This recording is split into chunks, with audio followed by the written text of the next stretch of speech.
you know who are the operators of those vehicles. So that the issue of one chance does not occur again.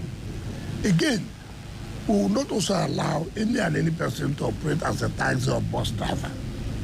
You just go on the road, you see people on the road. I'm going to Buhari, you enter a vehicle. Not registered. All those things will be taken care of. And you ask yourself, well, how could this be a city without all these organizations and rest? How? What makes us a city then? What makes us a city? But you see, in taking these decisions too, you are having a heavy fight. People are fighting it. Why are you doing this? You want to stop some people from making money. How will we stop people from making money? That we want to be organized. You can come in there, but you have to be registered. You have to paint it in our own color, so people will know. Of course, you have those who are not comfortable with that. In fact, some even label me, after all, you are not in the APC. You are trying to give us bad names. All kinds of things. But that shouldn't bother you. You must be focused and go ahead and do what you're supposed to do.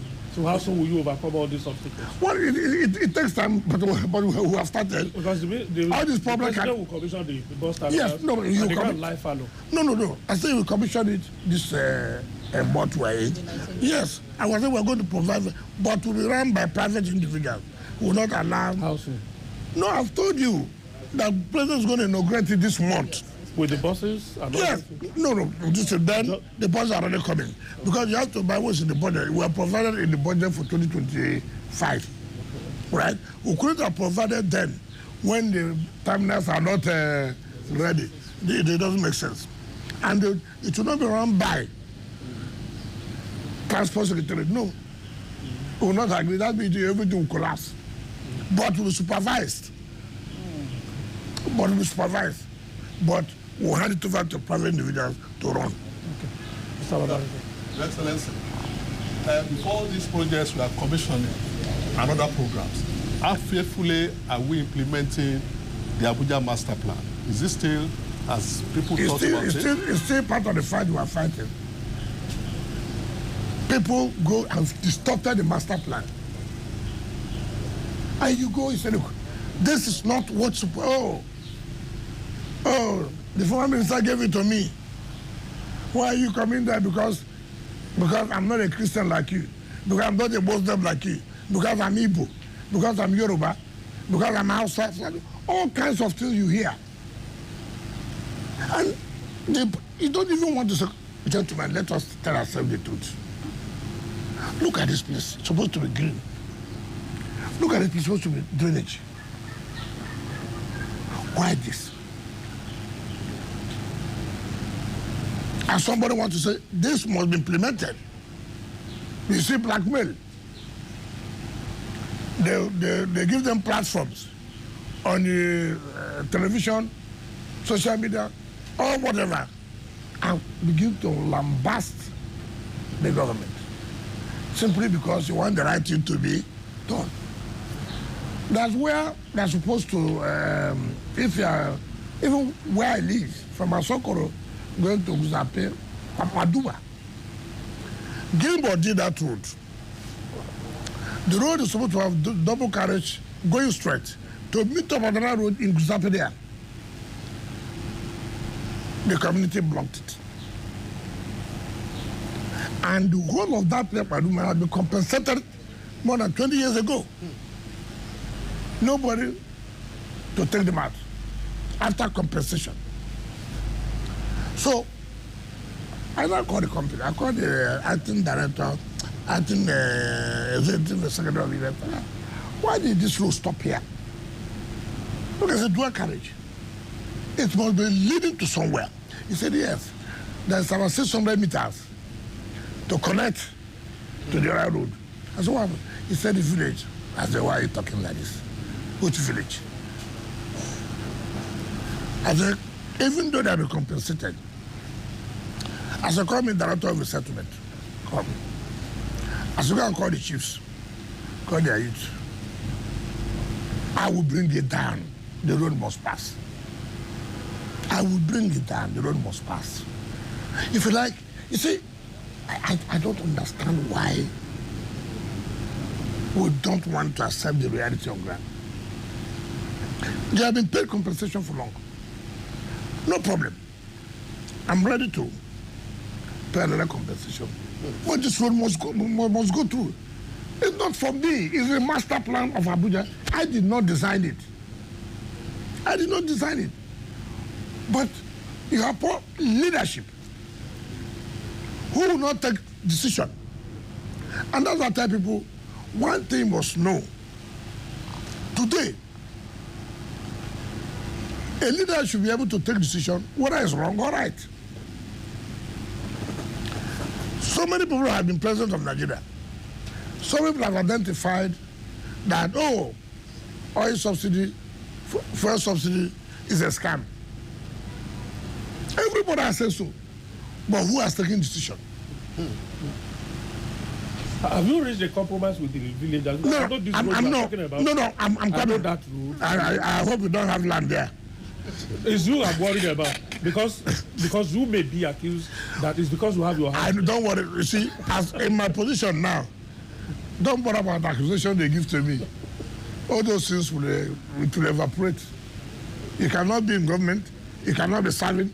Then you say nobody would accuse you. You don't need to worry. As I said, you don't want to serve. The point I'm making about leadership. Every president has come. This fuel something is a scam. What have you done? You know it's a scam. What have you done? Courage. What did the president do? The first day he was warning. This thing has to go. Everybody, he said it will go, it has gone. Leadership. The ability to take decision. It doesn't matter people who may be angry. No decision will favor everybody. But to the greater majority of the people, today that decision he took has made more money available to the states. So the point I'm trying to make, I said, go and call your chiefs. That road will pass through. If you like, come from here till night, it will go through. It happened in this place where we now want to commission in Grishi. That's one of the things that made me to remove the ES. You awarded a contract. So I went there. And where does this road link to? You cannot do a road that does not link to anywhere. Do you do a road to link just to my house? No. I said, let's go there. We went there. So why is this? He said, oh, these community people, they are making trouble. And then you allow us to award this project. Get out. Get out. How do you want government to operate that way? No, government will not operate that way. So I sent the new man, go and tell those people that this road will pass through. I called the chiefs. I called all the assistants. I said, okay, I'm going to relocate it. Even if the compensation, I made it 200%. I traveled to Milan. The company called me, look, they're not going to meet up because the communities have refused. I called the acting ES. You are from Abuja? I said, yes. You are the acting ES? He said, yes. And your people are stopping government from doing road that will benefit them. It means that you will lose your job. I'm going to make sure you go back, and I'm going to transfer you to a place where you will see where to work. So better go and tell them, as I come back, I'm going to supervise that demolition. I came here, I flew in from Milan that same morning. I went there, I told come and demolish, let's go there. Come and demolish it. But what happened? Then I came. Oh, sorry, sir. Give us some time to park. I said, no more time. I've given all the time required. People started writing, why no human face, no this. I said, what is human face here? Today, I was about to commission that project. Go and see the jubilation. So I would have, stayed clear because they threatened this will happen. You see, leadership doesn't work that way. And today, it's not beneficial to them. Those who are living there now, go and see that place now. You can't even buy a certain amount of money. That's what you must take decision. Honorable Minister, sorry to interject, but I feel before we just shift gear into something else, to bring this one up, and it's a follow-up, a rider to a media chat you had some time back, talking about the primary school teachers in the FCT, and your intervention then was to withhold 10% of their IGR and set up a committee. Now, between then and now, a little curious to find out what's the committee up to in terms of that? Well, the committee has made their recommendation, and today is 2nd of June. The Permanent Secretary Treasury is already working out how much they are supposed to have by their, because normally it's the beginning of the next month, right, that we're entitled to assess our IGR. Because it's not when IGR is paid, you assess, no.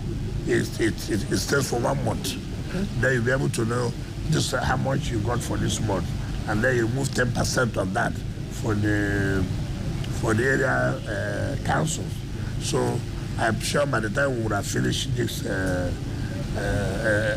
chat, it will be ready to say this amount of money. And then I will invite the union and to say, listen, we must also have to tell ourselves the simple reality.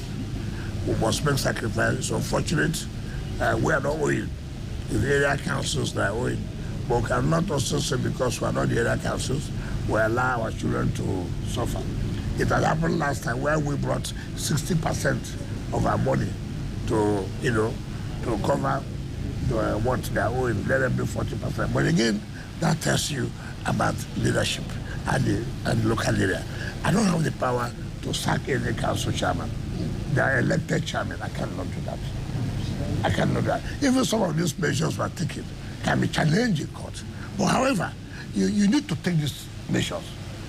You need to take the measure to save the situation on ground. And so what was I doing? That look, well, once we call them, listen, every month, this is what we should pay. You go back to the classroom. We are not going to give this money directly again to the chairman of the area councils.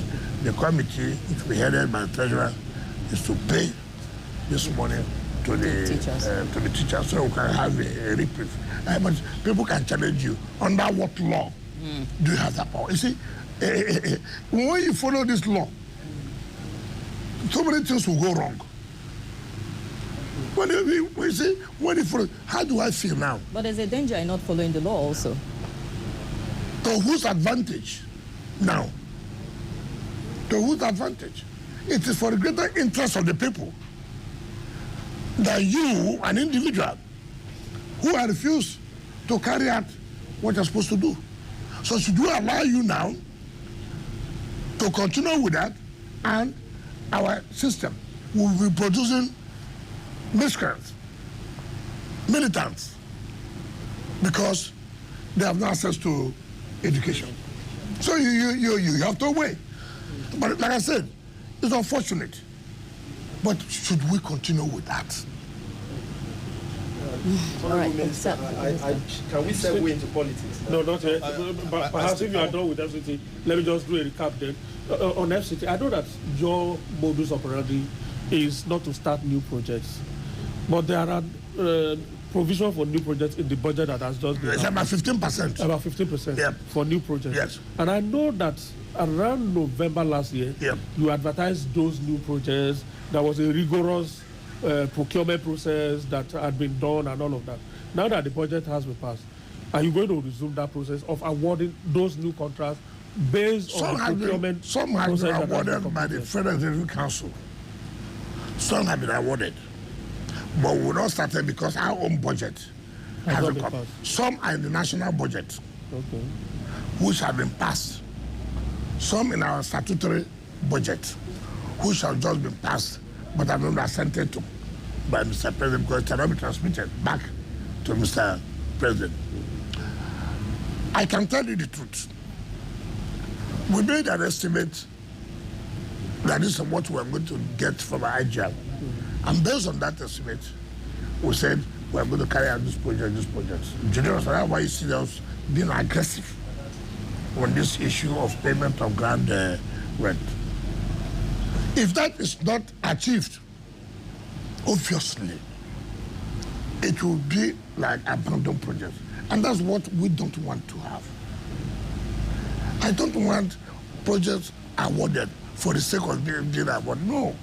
I want it's awarded, it has to be implemented. Okay. Like I said here, we have set up in our mind, look, the president will be 3 years, May 29 next year. What do we have to let the people know, see what the president has been able to achieve? You must have a target. You must have, look, these are things I'm going to do from now to social point. But our handicap, our challenge is this issue of payment of taxes, which I say, I will do everything within our powers to see that we achieve it. It doesn't matter the blackmail. It doesn't matter the blackmail. I won't care about it because you want good soup, you put good money.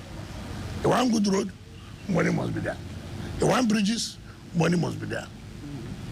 Nobody will accept you to give him a job and the job will not, and you won't pay, you don't have money to pay. It doesn't make sense. That's why you have people abandoning project left, right, and center. Okay. So the new projects will be based within the 15% that is available in the 2020. No, 15% is the new project.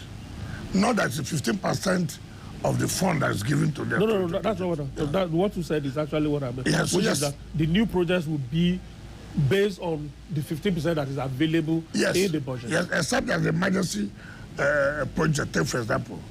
There could be emergency project like, I can go out now to a satellite town or somewhere, and I can say, hey, no, if you don't do this now, this people will not survive in this rainy season. It becomes emergency, but you have to do it. Because see, you can't go everywhere. But something can take you out. And you see, I know that this must be, solved now. And then that one, it becomes under emergency procurement. All right. Is it on FCT? It's on FCT, yes. The issue of FCT indigents has been a recurring issue in this place for many, many years. Do we have a policy that will take charge or take care of that problem in a permanent basis? I'm being careful. This is a federal capital territory.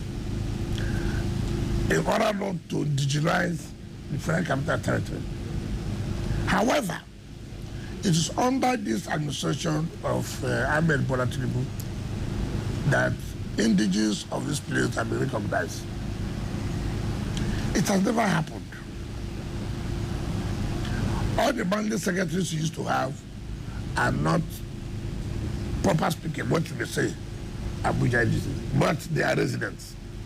But today, the indigenous can beat their chest to say, under the administration of Tinubu, they have mandate secretaries. 2 out of 6.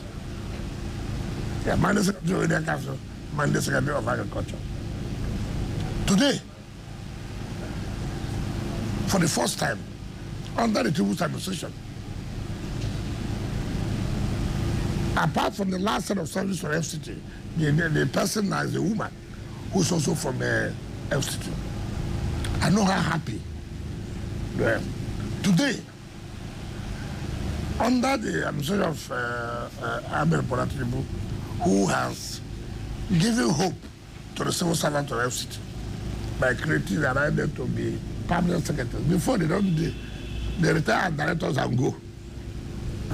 They post permanent secretary from other ministry to head the FCT. It was under this administration that stopped. And we have permanent secretaries now. At least not less than 2 are indigenous. So you can see that the administration, even though not trying to say that you cannot represent Abuja simply because you are not an indigenous. But again, we have not lost sight that, look, we must also encourage them that they are part of the governance structure. That inclusivity helps to stabilize the place. And we can say to the glory of God that has been achieved. Okay, guys, we are Yes, very into politics now, and I'm sure Azu, you are ready to go. Oh yes, absolutely.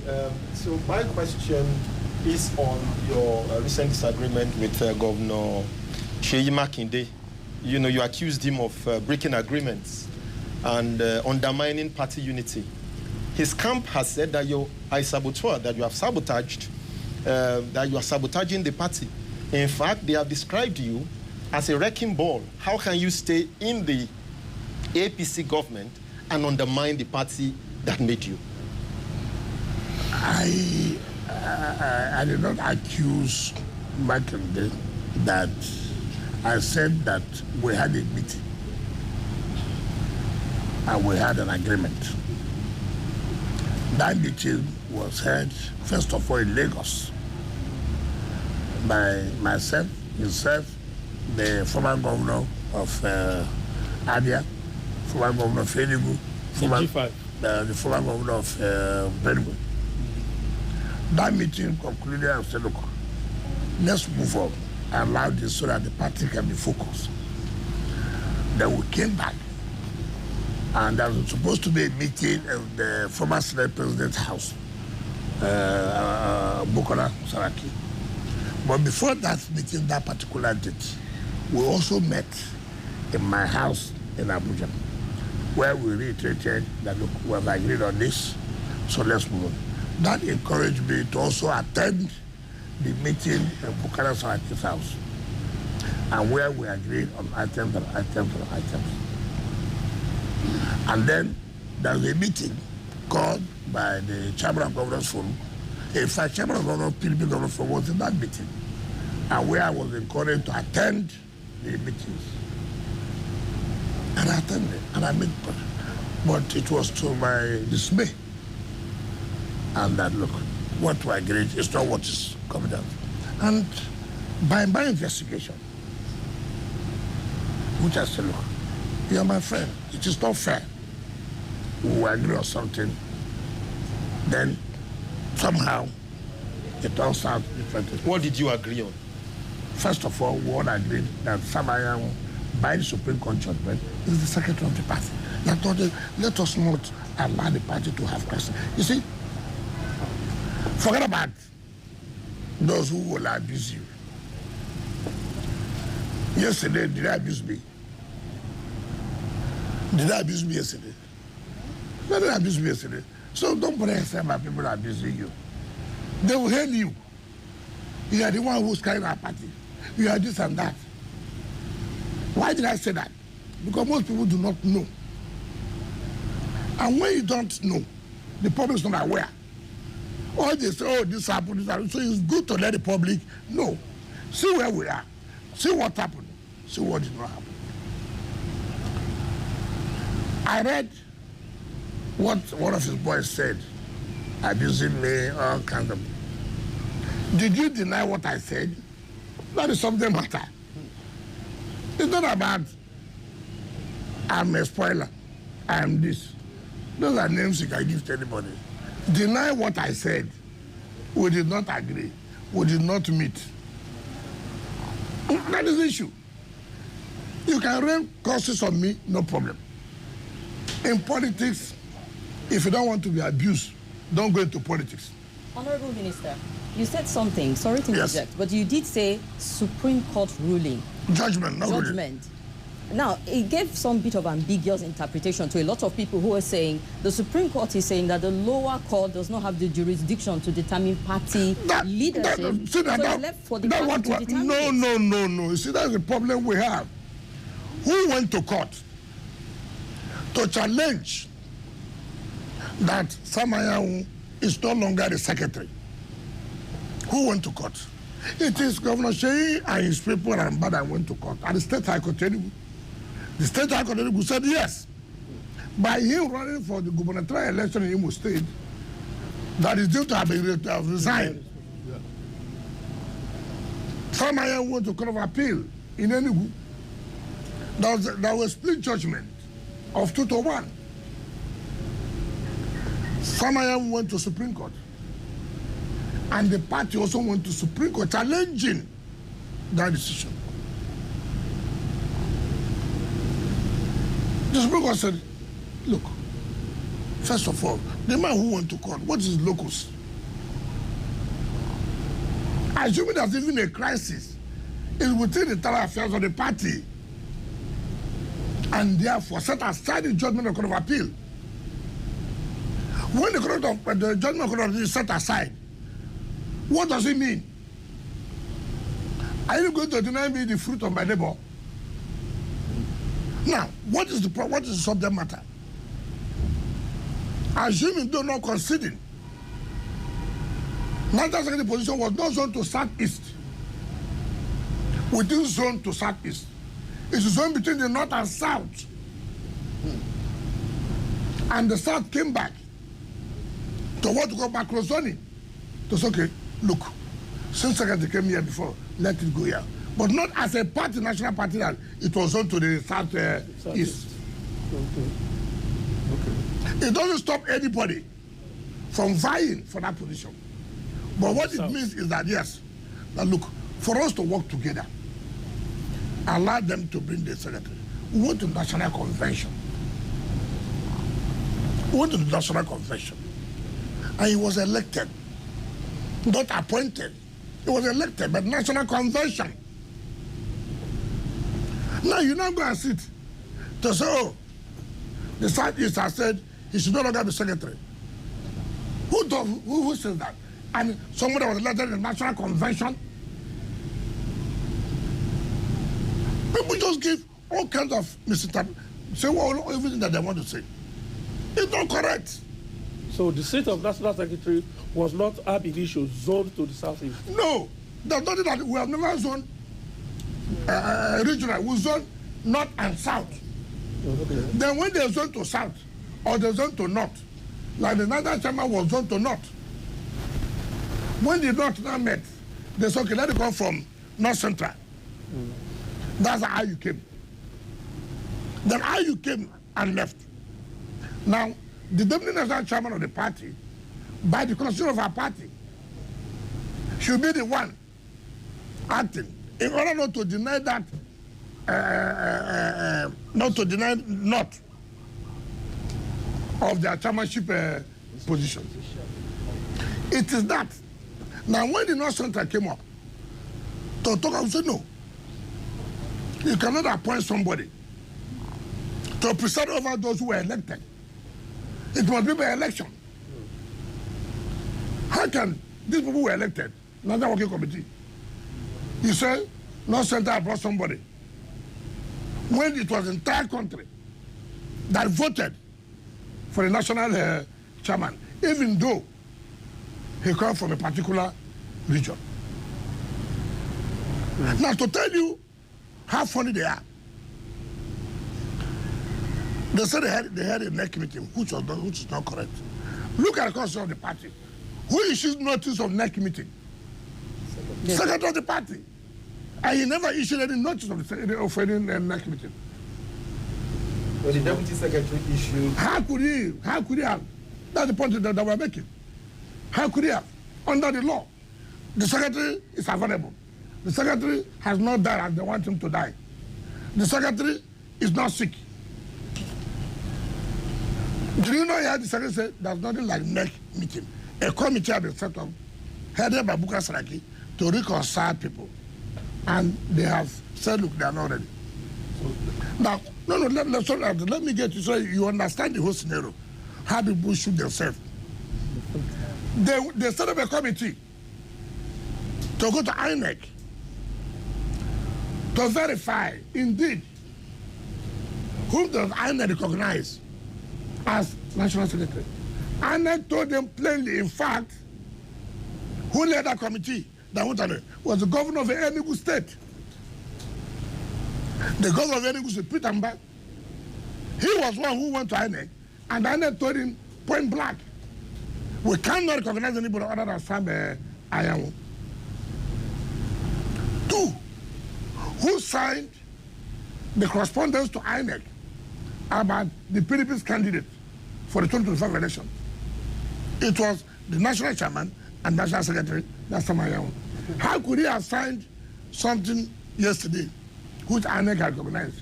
Tomorrow, you got a whole meeting that no, he's not the national secretary. Now, you see, the dilemma, why most people are running away from PDP.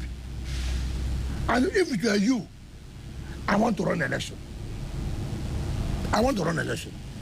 And the law says, our party constitution says, look, it must be signed by the national chairman and national secretary to INEC. The two must sign, not one person alone. And INEC cannot accept any correspondence from the national chairman alone. The two must sign. Now, as somebody who wants to run an election, I have a fear. Take, for example, we have the area council election in Abuja, February. The primaries will be this June, right? And candidates have emerged. Who will sign forwarding the names of the candidates to INEC? So would I take that kind of risk? Where INEC will reject. I will not take that kind of risk. Now, what I don't understand is this. I mean, up to 2023, you were a full-fledged member of the, well, you remained firmly in the PDP and fought all your battles within the PDP. Yes. Now, here we are in 2025. Yes. You are in, well, you are still a member of the PDP, Yes.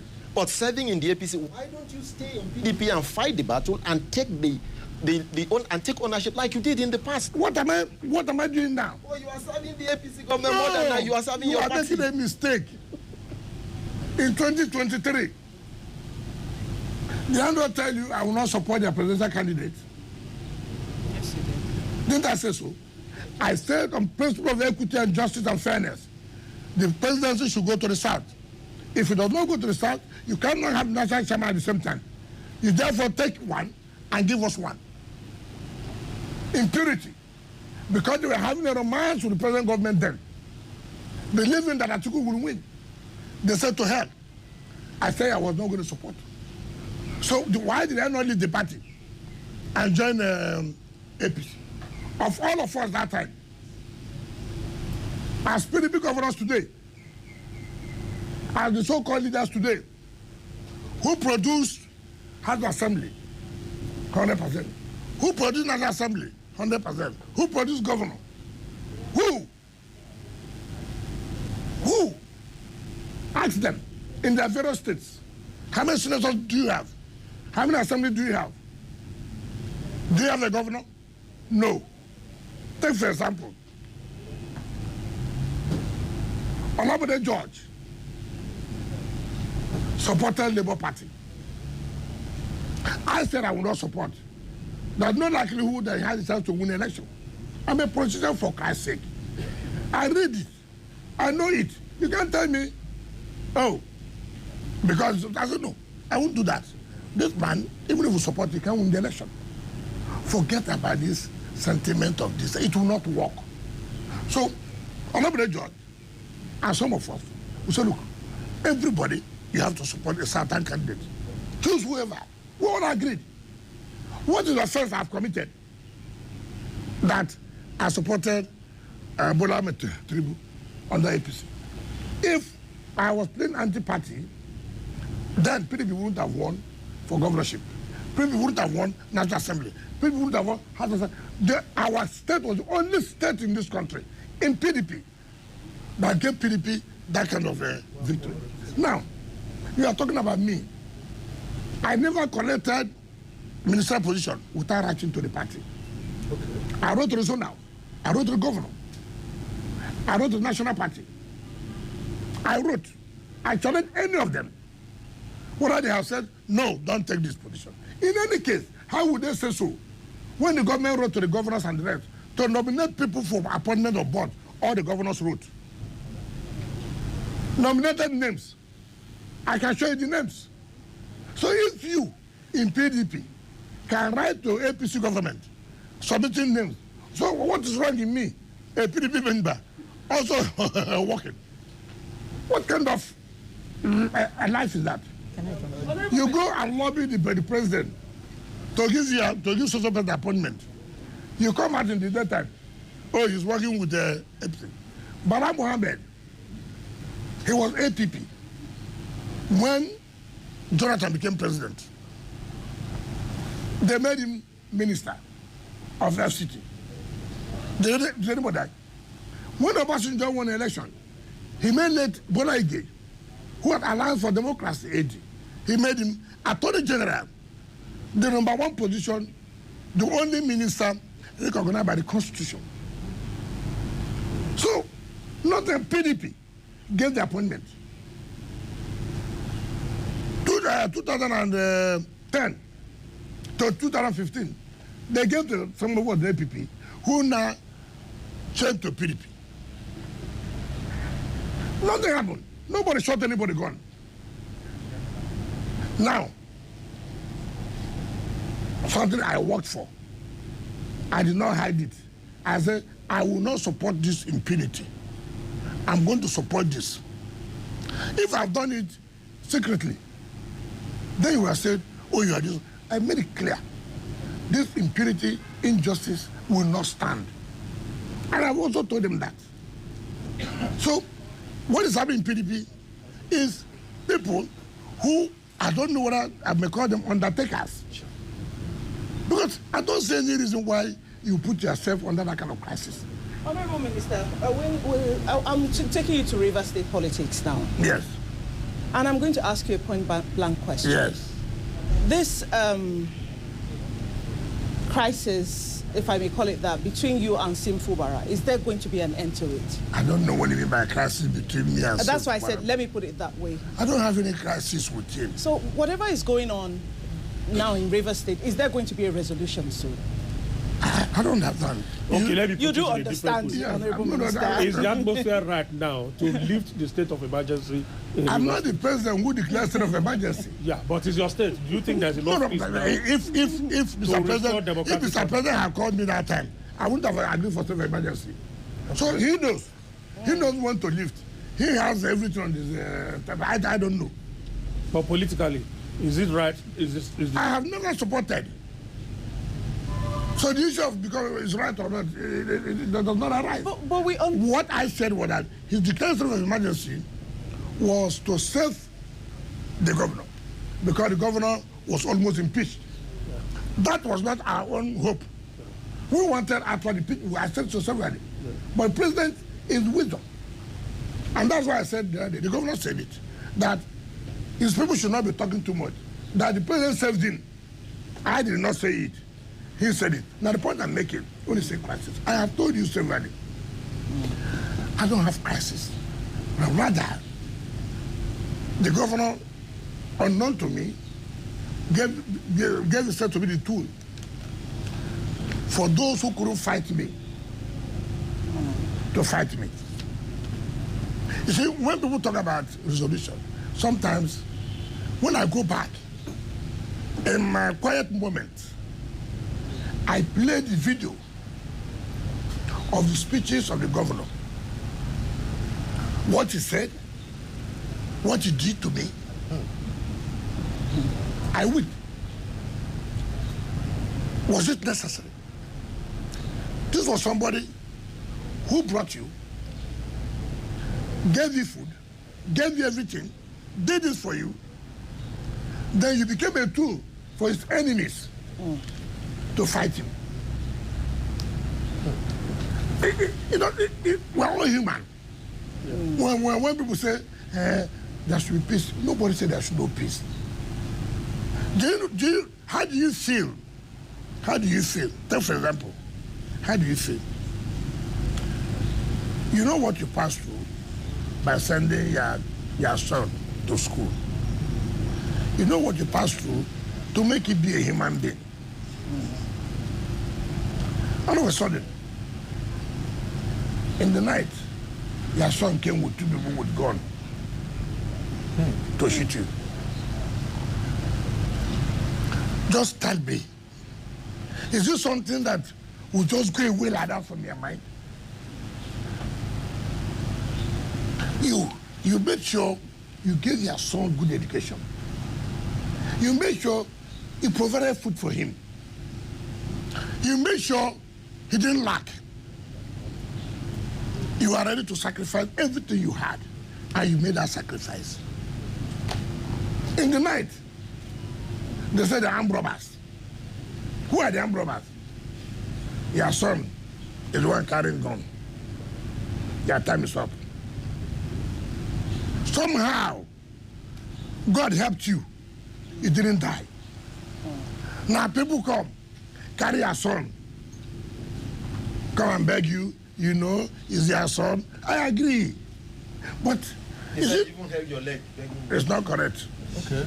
There's never been a But time. they are so remorse. So, What is the remorse? Has it met with anybody? You see, I have told people, this politics of television, the politics, I feel so bad. This time I read these things, I feel so bad. Because, yes, once Governor Dapo Biodun, Governor Feboy, and one of the leaders from the Southwest, they came to my house, brought him. Yeah, okay, brought him. I said, listen, he's ready to make peace, this and that. I said, I don't have problem. If he wants to make peace, he has the yam, he has the knife. He said he was traveling, he traveled. I have not seen him since that day. So when people talk about it, I don't laugh. I say, it is not to go on television to say, I don't know. Okay, will he make peace without the assembly members? Will he make peace without the leaders of the party? Will he make peace? You see, I try to be honest to people. I have said so. The mere fact that Mr. President said, look, make peace. It will be difficult for me to disobey Mr. President. But he should also know that it's not water that is flowing here, it's blood. Now, I gave the analysis here, which none of you tried to answer. These are people who vowed that you will never be a governor. These are people who petitioned you to EFCC. These are people who, simply because envy, how will you bring Wike down? Then you provided yourself as I'm going to bring Wike down. I have told people who do not understand what betrayal is, may they be betrayed 10 times more than this. That's my prayer. I have told you here, we want peace. But you must show that the peace you want to is for your mind, is genuine. You are taking steps. It's not every day you're on television, you're on radio, peace is ongoing. Is it ongoing on air? How is it flying? Nobody has said that. You just hear, oh, it's ongoing. Oh, I was studying with my guy. Oh, I was studying with my former guy. As I speak to you, I've never seen him. So I don't know what is happening. I don't know the strategy people are adopting. So that tomorrow they will say, we don't want peace. Nobody. I've got assembly. Your Excellency, Can I? Please, I'm sorry. Your Excellency, you are operating on two theaters, the national level, and you didn't attend the last NEC meeting of the PDP. There was no NEC meeting. Legally. No, I don't know about it. So I should attend illegal. So, then, secondly, you are operating also in rivers. Is there a possibility of, is there a possibility at all, if you look at it, because now the emergency will soon expire, is there a possibility of you reconciling with the governor of Rivers? That's the first part of the question. Second part of the question is that we are moving towards 2027. How do you see your future in the PDP? What is my future? You are in the PDP. Was I not in PDP before? No. Am I not in PDP? What is my future? Listen, I've told you this thing. Is it because of our Swaju presidency? Is it what they're talking about? Yes, it is important. Why do you have to ask me that? Don't you know that I said that you want to run against him, in fact. So are you not aware that I will lead the campaign in Rivers State? Why you want me to say no? Are you not aware that he did not get up to 10% here, but he will win here. Are you not aware? Okay. So you don't be asking me question. You know. You are going to lead the campaign. Of course. Okay. For the APC. Is that hidden? Okay. Honorable Minister, sir, just because we're pressed for time. Because I have said the South must produce the president. Honorable Minister, now aside from all the political talk, the average Nigerians have been complaining of hunger. And now we are seeing people who have served like 2 times governor and minister also saying the hunger has come to them. It feels like hunger pro max at this point in time. Okay. Now, how is your administration and the Renewed Hope administration addressing that specifically? Because we're seeing politicians say they're hungry. You know what I don't like in Nigeria? We have the time to listen to jokes. But they're influential people. Which influential? What makes them influential? You think they're influential? A former governor and minister? Hold on. You are talking about Rotimi Amechi? Yes, sir. And you have been specific. I don't know how a man will choose his 60th birthday to tell lies. It's unfortunate. Of all time, it's your 60th birthday that people are celebrating you. You used to tell lies to Nigerians. You are hungry. Let us tell ourselves this. He was Speaker 1999 to 2007. And if anybody knows, he was the most pampered speaker. Then he was reading law in London as a speaker, 1999 to 2007. He became a governor, 2007 to 2015. He was still reading law in London.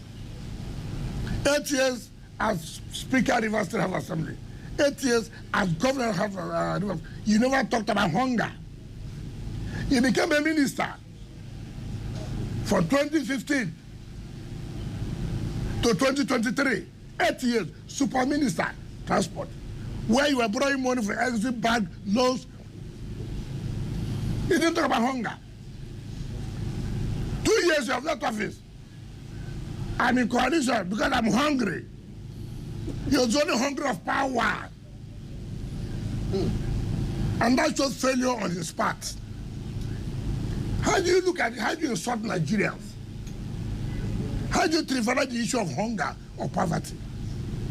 Why do you do that? You're insulting Nigerians. You joined Atiku. You joined Alpha because you are hungry. Have you not insulted Nigerians? Just that you can't stay out of power. That's the hunger. You can't stay out of power. How would a man since 1999 to 2023 will stand before Nigerians who presided over billions of naira? This was the same man who on the national television told Nigerians he doesn't like money. Meanwhile, dollar was showing. Meanwhile, dollar. You are carrying dollar. And you are telling Nigerians you don't like money. What kind of country is this? And we are listening to that.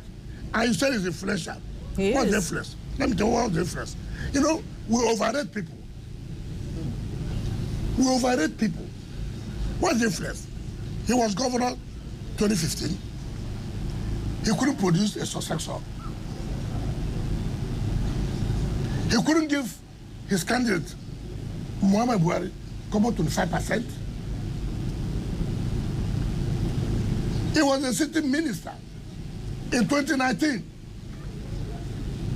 No president had ever moved with soldiers the way he came with soldiers. He said he produced the governor. He couldn't produce the candidate. Again, his candidate Buhari didn't make 25%. He was the teacher of campaign. Wow. Again, in 2023, he came. Okay, this time around, I'm going to support Atiku. In PDP, thank God, we did not support PDP. If I supported PDP and they won, he would have taken the glory. We said, okay, we will not support PDP. They failed. They didn't even get 10%. So what is his influential? It's just because, you see, look, I thank God he is in a coalition. I want that coalition. I've told Nigeria, look, I don't like this talking. Let this coalition, let them form as a team. Let them start from home to start moving the president to. What is that you remove? You start from their home to remove him by making sure president loses the election. How could somebody come out on national television and tell Nigerians, if we want to remove the president now, we can? Is it a military coup? The word that word removal links to dictatorship, to the military. You only use that word remove when there's a coup. And I thought I would have said, we'll vote him out. No. But whichever way. Whichever way. Why would a man not talk about, you saw what happened in this country in 2015, 2019. Look at the suffering that then passed through. 2023. All right, we have just 2 minutes. And the man is telling you that he's hungry. Any quick question? It's something in Nigeria, people are clapping her for him. Honorable Minister, okay, I do have a quick one. Yes. That the Minister can deal with in 2 minutes, because that's just... I just want to know, Honorable Minister, final question. Do you care about PDP? Because there are critics who say PDP is going to implode. 2027, it might not survive it because of the infighting that is going on within the party. Now you're a stakeholder, you're an influential person, you're relevant in the party, and... Look, let me tell you. If I say something about PDP today, they're telling me, say it. Let them, I know you're not the one to lead me. Say it. I want to hear. Let them leave the party. So, but people are saying the party will die a natural death. Let me tell you, implode. Because some people want to kill it. We say it will not die. We'll make sure it will not die. That's why we don't allow them to get what they want. But it's losing stronghold. Delta is gone already. That is to tell you, okay, look at it. If it's a party, leadership problem, look at it. You won't tell me that you don't have intelligence that Delta will go. You won't tell me that you don't have intelligence that was Akwa Ibom. Now, leadership. What do you do? Should we allow this to happen? No. Send a team. But why are you doing this? No, you're making a mistake. This. Impunity. Let them go. Let them go. You know, it's opposition does not do impunity. No. We try to see beg, put everybody together. We don't say, let them go. Let me tell you, they are just playing to the gallery. I cannot do that. The more you look, the less you see there. All these people shouting. I just give you some time. I came out. You have seen me here. I said I will support that. So I didn't say that. I didn't say with people. The way we won other elections, that's how we will win. You don't understand me? I'm not a liability. I'm an asset. Whether you agree or you don't agree, I'm an asset. Okay. All right. Whether you want to die, you don't want to die, I'm an asset. It doesn't matter. You may not like me. If you are liking it, has nothing to make me not to be. I'm an asset. You have not said what you want to say about people. At the appropriate time. We just have to go now. We know national assets, yes. Minister. Since it's an asset to PDP, it's also an asset to APC, so you are a national asset. I'm an asset to making sure that Tinubu wins the second term. All right. Thank you very much, Honorable Minister. We have to end it here. Guys, we have to go. Kim, yes. Thank you. Thank you very much. And of course, Mr. Babari, sir. Thank you very much. Shehu, good to see you again. Thank you. And of course, Honorable Minister, thank you for granting us this audience. Good to see you again. That's how we draw the curtains on today's edition of the Ministerial Chat with the Honorable Minister of the FCT, His Excellency Nyesom Wike Ezenwo. We hope to see you again. Until then, we say goodbye. My name is Ben Garulima.